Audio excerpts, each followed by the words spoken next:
Anda kembali di Sinta Today, pemirsa. Sebuah video mediasi antara sejumlah pengusaha lokal di Cilegon, Banten yang diduga mengancam dan juga mengintimidasi pengusaha asing agar dilibatkan pada pembangunan proyek strategis nasional viral. Harus jelas tanpa ada lelang.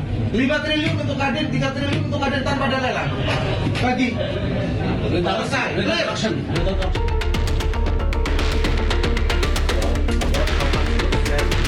Sebuah video mediasi antara sejumlah pengusaha lokal yang diduga mengancam dan mengintimidasi pengusaha asing agar dilibatkan dalam pembangunan proyek strategis nasional viral di media sosial.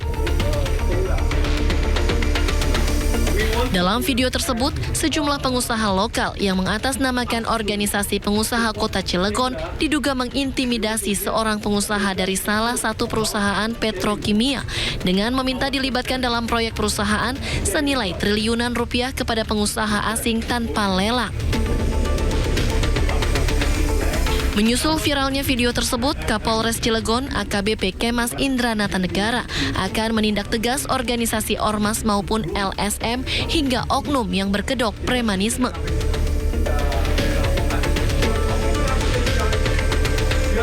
Berkaitan dengan premanisme ini, Polres Cilegon berkomitmen sesuai dengan perintah Pak Kapolri dan Pak Kapolda Banten, kita tindak tegas ormas-ormas yang berkedok premanisme, kemudian juga LSM juga, oknum-oknum yang berkedok premanisme, itu juga kita tindak tegas apabila ada di wilayah hukum Polres Cilegon.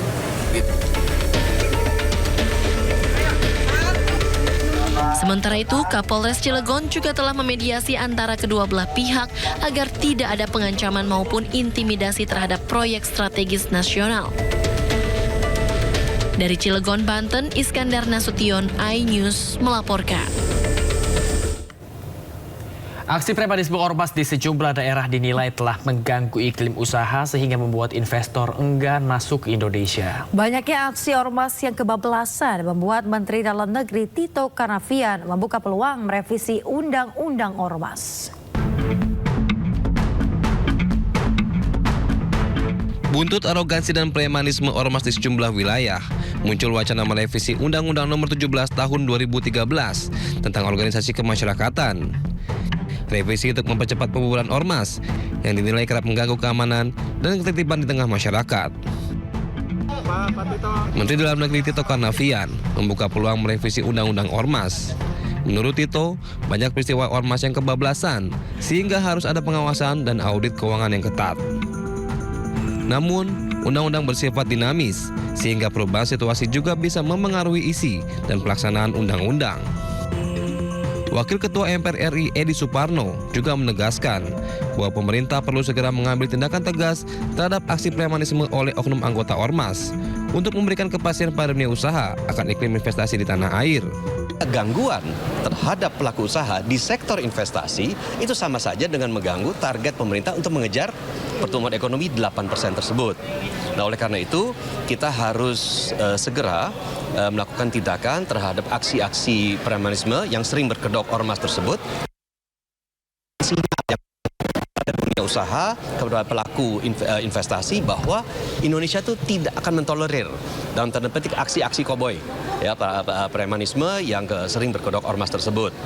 Nah, selain itu juga terakhir saya juga ingin menyambut dengan gembira pernyataan dari Mendagri yang menyatakan bahwa beliau siap untuk melakukan evaluasi terhadap undang-undang ormas, ya, untuk memperkuat aspek pengawasannya. Saya menyambut gembira meskipun saya rasa jika penegakan hukum dilakukan secara kuat dan konsekuen, ya, perubahan legislasi itu mungkin tidak perlu. Yang penting di lapangan pengawasan dan penegakan hukumnya itu bisa dilaksanakan secara konsekuen. Lancarnya investasi dipengaruhi dua syarat utama, yakni jaminan keamanan dan kepastian hukum. Tim Liputan iNews melaporkan. Pemirsa, dalam program Rakyat Bersuara, nama Hercules menjadi sorotan lantaran organisasi kemasyarakatan atau Ormas Krip yang dipimpinnya kerap dituduh sebagai biang kerok keresahan di tengah masyarakat. Ya, sementara terkait kasus Grip dibekigi oleh Prabowo juga dibantah kuasa hukum Hercules. Tidak pernah saudara, ya, Haji Maun Hercules atau klien kami menyatakan Ormas Grip di backing oleh Pak Presiden Prabowo. Tidak pernah Ya. ada statement itu. Oke rekan, saya kan tidak bilang pernah ada statement itu. Ya, berarti Anda kan membangun opini publik Bukan, malam tapi ini. kan video yang ada, ya kan, bahwa hanya 2 orang yang bisa memerintah saya. Kan di video yang beredar. Itu Bang Hercules yang ngomong seperti itu. Bung Hercules Oke. pernah bilang begitu. Gimana?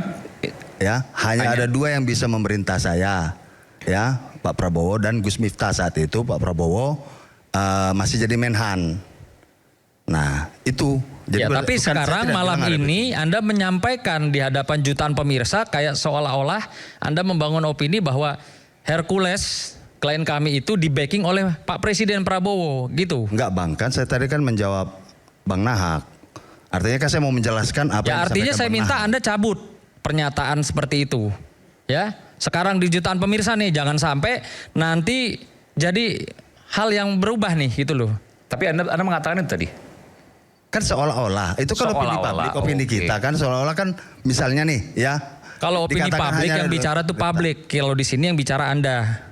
Gitu loh, bukan publik, yang bicara Anda. Saya kan hanya menyampaikan ketika kami berangkat ke Bareskrim, ke Polri dan ke Komisi 3 kan dasarnya kan itu. Itu yang kami sampaikan. Ke Komisi 3 juga itu yang kami sampaikan. Dasarnya Kami apa? uraikan Dasarnya semua. bahwa Pak Haji Hercules ini, klien kami di backing oleh Presiden. Makanya Anda roadshow kemana-mana gitu. Kami tidak bilang bahwa Pak Prabowo membacking. Barusan Anda bilang loh, ini jutaan pemirsa denger loh. Kalau lihat saya katakan misalnya langsung begitu, baru. Anda ini suka membangun opini gitu loh ya, saya lihat ya, seolah-olah. Saya tidak nggak boleh saya gitu. tidak Kita kan mencoba orang hukum. membangun opini, Bang. Kita orang hukum loh. Ya, Bicara betul, Bang. harus bisa dibuktikan secara fakta loh, ya. Ya Kita banyak ini orang videonya, hukum. banyak videonya. Banyak, ada videonya. Coba tolong tayangkan satu di mana klien saya Haji Hercules menyatakan ormas atau saya di backing oleh Presiden. Tolong. Saya tunjukkan. tidak bilang begitu, Bang. Ingat sekali lagi saya jelaskan, saya tidak bilang bahwa Hercules di backingi oleh Pak Prabowo. Saya tidak pernah bilang itu. Berarti saudara cabut ucapan saudara supaya jelas, jangan sampai jangan bikin sampai gaduh lagi. Harus bikin gaduh cabut lagi. itu. Karena statement saudara yang menyatakan Pak Hercules atau Grip di backingi sama Pak Prabowo Saya sebagai tidak presiden. bilang Ini begitu, jadi Bang. Justru Jangan itu dipelintir, dicabut dulu Bang. pernyataannya. Ya, dicabut Karena dulu ini kalau Bapak begitu. ini orang Ya. hukum loh. Cabut Oke. dulu pernyataannya. Pernyataan yang mana? Loh, menyatakan bahwa Pak Hercules atau Grip itu di backingi oleh Pak Prabowo. Saya kan sebagai tidak presiden. bilang Tadi saudara menyatakan demikian. Tadi seolah-olah dia bilang. Seolah-olah, tapi ini kan membangun opini sesat. Menggiring Loh, ini- opini publik. ini depan publik Bang, loh. publik juga udah cerdas, Bang. Oke. Kita tidak Kenapa? coba membangun Sampaikan. opini publik. Saya tidak. Saudara Bukan Rapen, keahlian saya ini membangun opini menyangkut publik. nama baik seorang Hercules dan nama baik seorang Hercules dan Grip. Kita tidak mau juga bahwa yang namanya presiden membikin suatu organisasi dan itu tidak pernah ada keluar dari mulutnya Pak Haji Hercules bahwa Pak Presiden membackingi Hercules ataupun Grip. Saya pun tidak pernah bilang, Bang. Saudara kan Jangan seolah-olah. dipelintir lah, Bang. Loh, kalau seolah-olah itu kan ini kan Jangan membuat pembangunan saya opini untuk sesat. mengeluarkan pernyataan itu. Janganlah, Bang. Loh, tadi sampaikan, makanya saya bilang klarifikasi dulu, jangan sampai ini menjadi opini Ya, orang sesat saya buat nggak masyarakat. bilang kok. Biar Apa publik maksud yang klarifikasi? biar publik yang menyimpulkan ya, tapi Kalau nanti ada biar statement.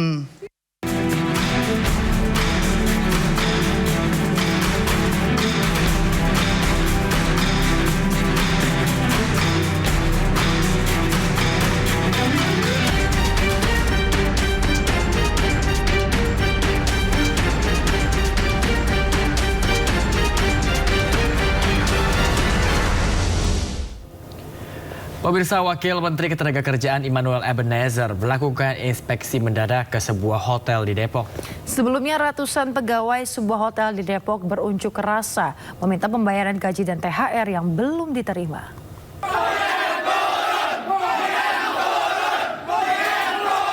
Aksi unjuk rasa digelar oleh pegawai sebuah hotel di Kota Depok, Jawa Barat. Mereka mempertanyakan gaji dan THR yang hingga kini belum juga dibayarkan. Tak hanya itu, beberapa pegawai hotel ini juga dipecat secara sepihak.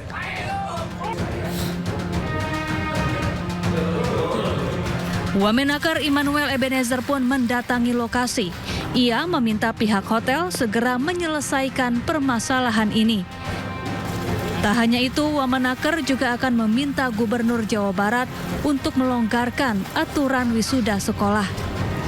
Ya, kita misalnya ada regulasi terkait efisiensi. Misalnya di sini kan terbiasa mereka ada sidang-sidang sekolah ya, wisuda sekolah. Nanti kita akan coba sampaikan ke Kang Didi, Gubernur Jawa Barat, untuk itu dilonggarkan sedikit lah, jangan terlalu keras gitu. Kira-kira karena biar hidup industri perhotelan kita, karena mereka punya ketergantungan terhadap wisuda-wisuda, apalagi nanti ini bulan ini musim wisuda nih, biar nanti mereka dapat lah ya, dapat duit dari yang sudah wisuda siswa itu. Sementara itu, manajemen hotel berjanji akan berdiskusi dengan pegawai hotel untuk mencari solusi. Sudah dibicarakan tadi ya, coba masing-masing nanti mudah-mudahan ada titik temu.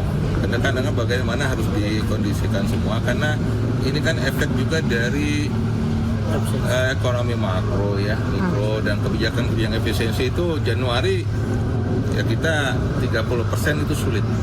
Semua hotel mengalami ya. 30% itu ibaratnya bayar fixed cost listrik sama itu udah berat sekali. Saat ini kondisi hotel sampai bulan Maret lalu penghasilannya jauh di bawah pengeluaran. Tak tanggung-tanggung kerugian mencapai lebih dari 1 miliar rupiah. Dari Depok, Jawa Barat, Iyung Rizky, iNews melaporkan.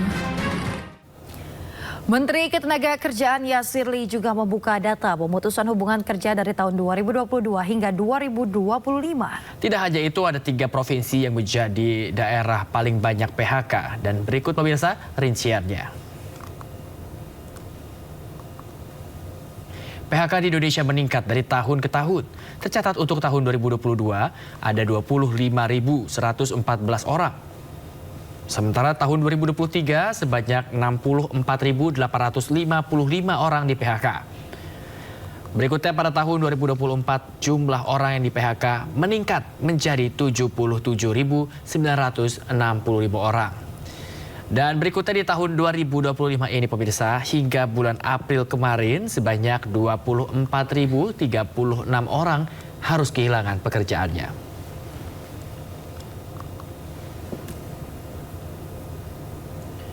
Sementara ada 3 sektor yang paling banyak di PHK.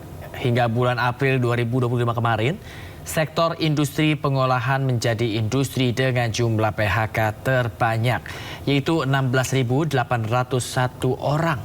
Sementara sektor perdagangan besar dan eceran sebanyak 3.622 orang. Dan pada sektor aktivitas jasa lainnya sebanyak 2.012 orang. Data berikutnya pemirsa, ada 3 provinsi yang paling banyak PHK hingga bulan April 2025. Posisi pertama ditempati Provinsi Jawa Tengah, yaitu sebanyak 10.692 orang. Sementara Jakarta berada di posisi kedua dengan 4.649. Kemudian ada Riau yang mengalami sebanyak 3.546 harus kehilangan pekerjaan.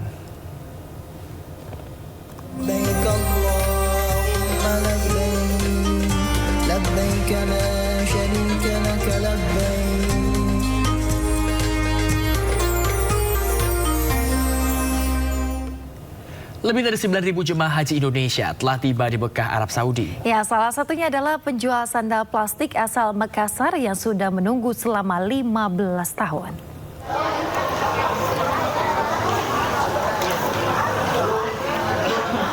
Pemirsa, berdasarkan data dari sistem komputerisasi haji terpadu, sekitar lebih dari 76.000 jemaah asal Indonesia sudah tiba di Tanah Suci.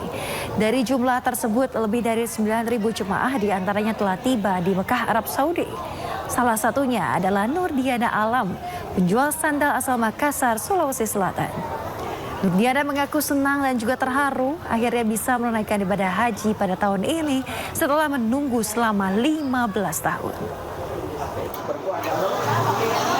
Alhamdulillah, sangat terharu sekali.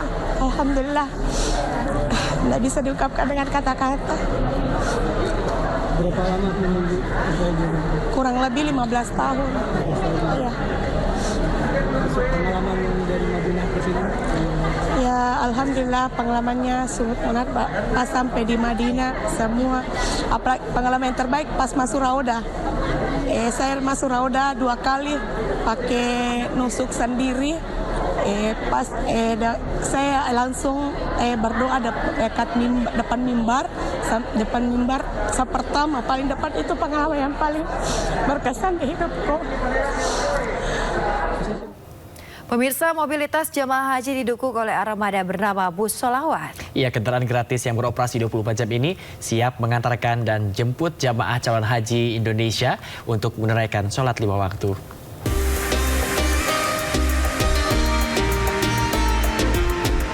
Bus Sholawat merupakan layanan transportasi yang telah disediakan syarikah penyedia layanan jemaah haji. Kursi bus berkapasitas 45 hingga 50 kursi.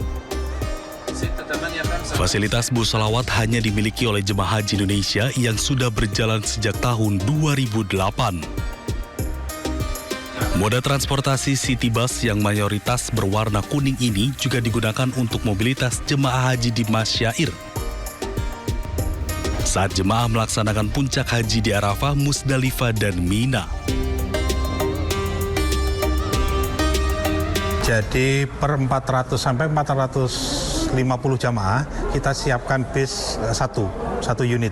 Itu kita anggap nanti memadai yang akan memberikan pelayanan jamaah dari pemondokan atau dari hotel ini ke Masjidil Haram 24 jam, termasuk dari sisi pelayanannya juga sama.